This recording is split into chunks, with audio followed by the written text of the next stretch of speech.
നമസ്കാരം, ഞാൻ ടി സോമൻ. എല്ലാവർക്കും യുഗസാഗരത്തിലേക്ക് സ്വാഗതം. ഞാനിന്നിവിടെ ചർച്ച ചെയ്യുന്ന വിഷയം മമ്മൂട്ടിക്കെതിരെ ഒരു ഭാഗം ആളുകൾ നടത്തിക്കൊണ്ടിരിക്കുന്ന പ്രചരണം സംബന്ധിച്ചാണ്. മമ്മൂട്ടി ഒരു വർഗീയവാദിയാണ് എന്ന തരത്തിലുള്ള പ്രചരണമാണ് നടക്കുന്നത്. വാസ്തവത്തിൽ ഇങ്ങനെ ഒരു ആരോപണം മമ്മൂട്ടിക്കെതിരെ വരാൻ പ്രധാന കാരണക്കാർ പുഴു എന്ന സിനിമയുടെ പ്രൊമോട്ടർമാരാണ്. അവർ നടത്തിയ വിഭാഗീയ വർഗീയ പ്രചരണങ്ങളാണ്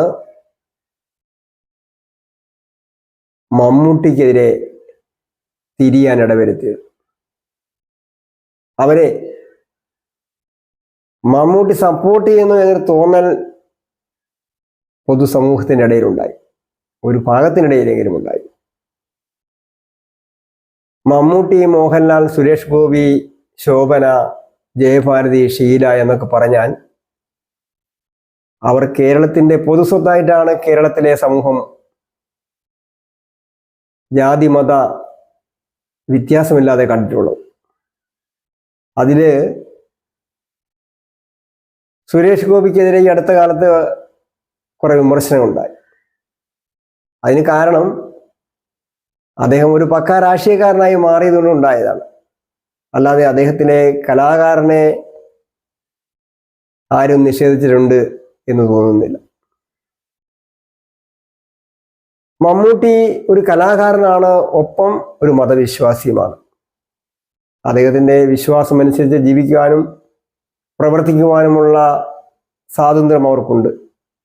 നമ്മുടെ കേരളത്തിലെ 98-99% ആൾക്കാരും മതവിശ്വാസികളാണ്. ആ വിശ്വാസത്തിൻ്റെ കാഠിന്യത്തിന് ഏറ്റക്കുറച്ചിലുണ്ടാകാം. പക്ഷേ 98% ആൾക്കാരും മതവിശ്വാസികളാണ്. മതവിശ്വാസികൾ വർഗീയവാദികളല്ല. ഒരു യഥാർത്ഥ മതവിശ്വാസിക്ക് വർഗീയവാദിയാകാൻ കഴിയില്ല. ആരാണ് ഈ വർഗീയവാദി എന്ന് പറഞ്ഞാൽ?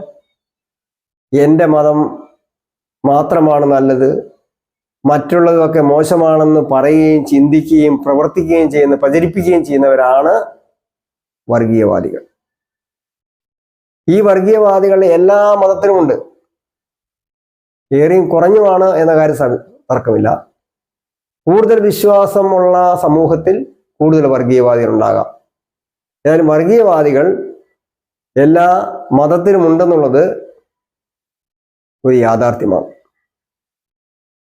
നമ്മുടെ ഈ കേരളത്തിൽ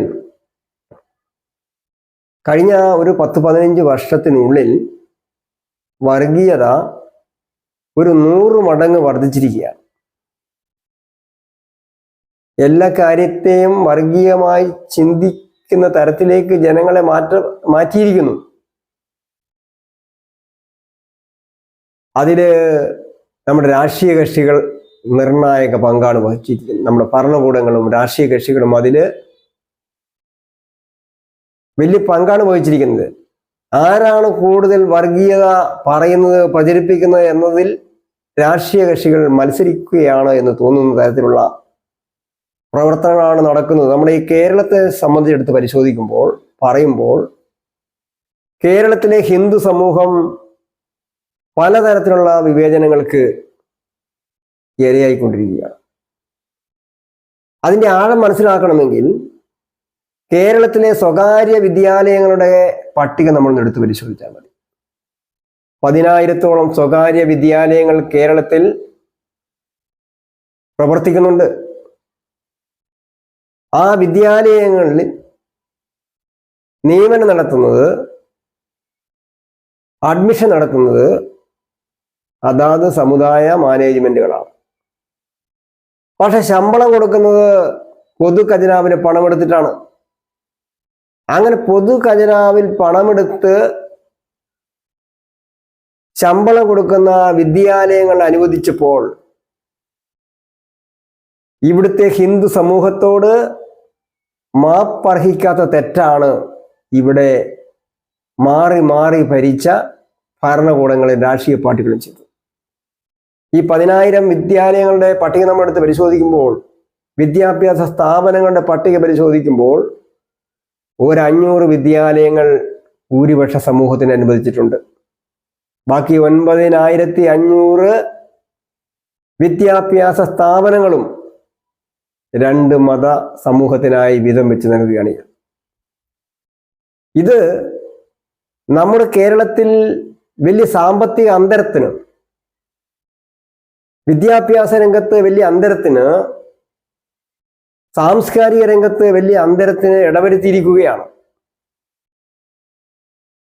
വിദ്യാലയങ്ങൾ അനുവദിച്ചതിൽ മാത്രമല്ല, വിദ്യാർത്ഥികൾക്ക് സ്കോളർഷിപ്പ് അനുവദിക്കുന്നതിൽ പോലും മതവിവേചനം. ഒരു ബെഞ്ചിൽ 7 കുട്ടികൾ ഇരിക്കുകയാണ്. അതിൽ 3 കുട്ടികൾക്ക് മതത്തിന്റെ പേരിൽ സ്കോളർഷിപ്പ് സർക്കാർ ഖജനാവിൽ നിന്നും പണമെടുത്തിട്ട് കൊടുക്കുകയാണ്. എന്നാൽ അതിനേക്കാൾ ദരിദ്രരായ 4 കുട്ടികൾ ആ ബെഞ്ചിൽ ഇരിപ്പുണ്ട്.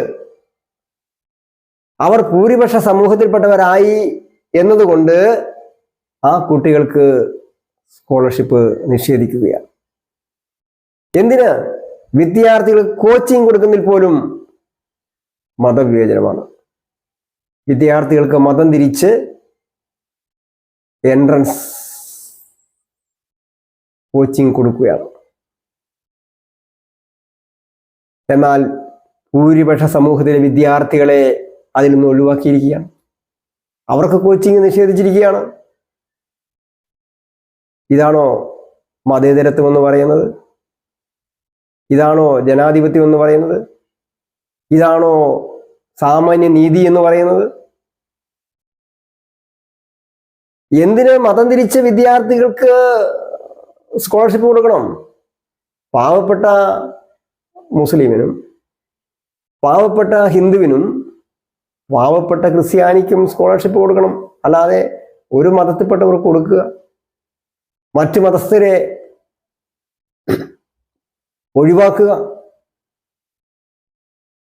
എന്തിനാ വിധവകൾക്ക് വീട് വെച്ച് കൊടുക്കുന്നതിൽ പോലും മതവിവേചനം കാണിക്കുകയാണ്.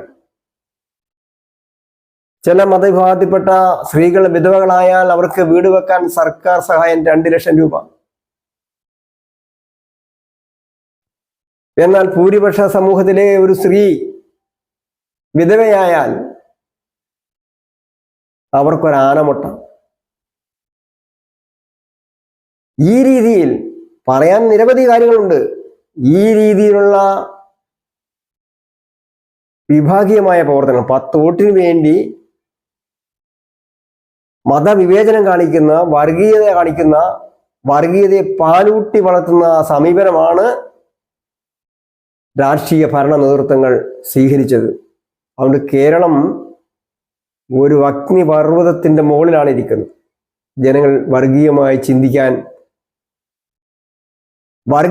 ചിന്തിക്കുന്നവർക്ക് മാത്രമേ നിലനിൽപ്പുള്ളൂ എന്ന തരത്തിലേക്ക് കേരളത്തെ മാറ്റിയിരിക്കുകയാണ്. എത്ര ഗുരുതരമായ ഒരു സ്ഥിതിയിലാണ് നമ്മുടെ കേരളം മുന്നോട്ട് പോകുന്നത് എന്നത് നാം ചിന്തിക്കേണ്ടിയിരിക്കുന്നു.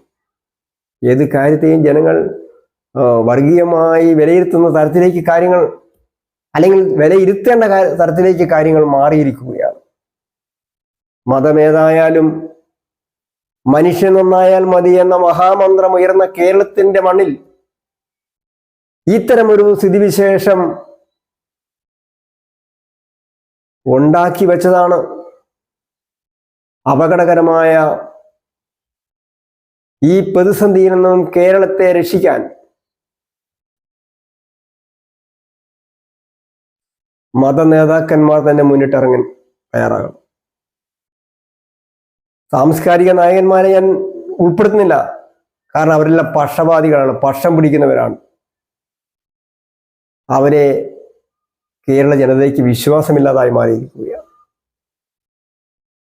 കേരളത്തിൽ എല്ലാ മതസ്ഥരും ഏകോദര സഹോദരന്മാരെ പോലെ പോകുന്ന അന്തരീക്ഷം ഉണ്ടാകണം. എല്ലാവരും പരസ്പരം ബഹുമാനിക്കുന്ന തരത്തിൽ കാര്യങ്ങൾ നീങ്ങണം. എല്ലാവർക്കും അർഹമായ പങ്ക് ലഭിക്കുന്നു, സർക്കാരിന്റെ പങ്ക് ലഭിക്കുന്നു എന്ന് ഉറപ്പുവരുത്താൻ വേണ്ടി സാധിക്കണം. ഒരു വീട്ടിൽ 10 മക്കളുണ്ടെങ്കിൽ ആ 10 മക്കൾക്കും ഒരുപോലെ കൊടുക്കാൻ കഴിയണം. ആ 10 മക്കളോടും നീതി പുലർത്താൻ കഴിഞ്ഞില്ലെങ്കിൽ 3 പേർക്കാണ് കൊടുക്കുന്നത്, 4 പേർക്ക്, ബാക്കി 7 പേർക്ക് കൊടുക്കുന്നില്ലെങ്കിൽ ആ വീട്ടിൽ അസ്വസ്ഥതയുണ്ടാകും. ഒരു അമ്മ പെറ്റ മക്കളാണെന്ന് പറഞ്ഞിട്ട് കാര്യമില്ല, ആ വീട്ടിൽ അസ്വസ്ഥതയുണ്ടാകും.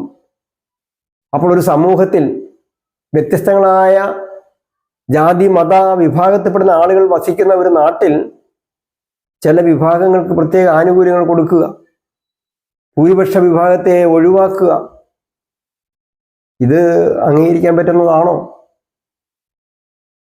ഗൗരവമായി ഓരോരുത്തരും ചിന്തിക്കണം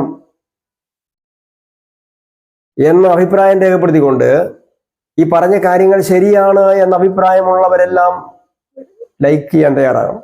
ലൈക്ക് ചെയ്യണം, ഷെയർ ചെയ്യണം. സബ്സ്ക്രൈബ് ചെയ്യാത്തവർ സബ്സ്ക്രൈബ് ചെയ്യണം. ചെയ്യാത്തവർ എന്നല്ല, ചെയ്യാത്ത ഒരുപാട് പേരാണുള്ളത്. സബ്സ്ക്രൈബ് ചെയ്യണം എന്ന് അഭ്യർത്ഥിച്ചുകൊണ്ട് ഈ വീഡിയോയുടെ അവസാനിപ്പിക്കുന്നു. നന്ദി, നമസ്കാരം.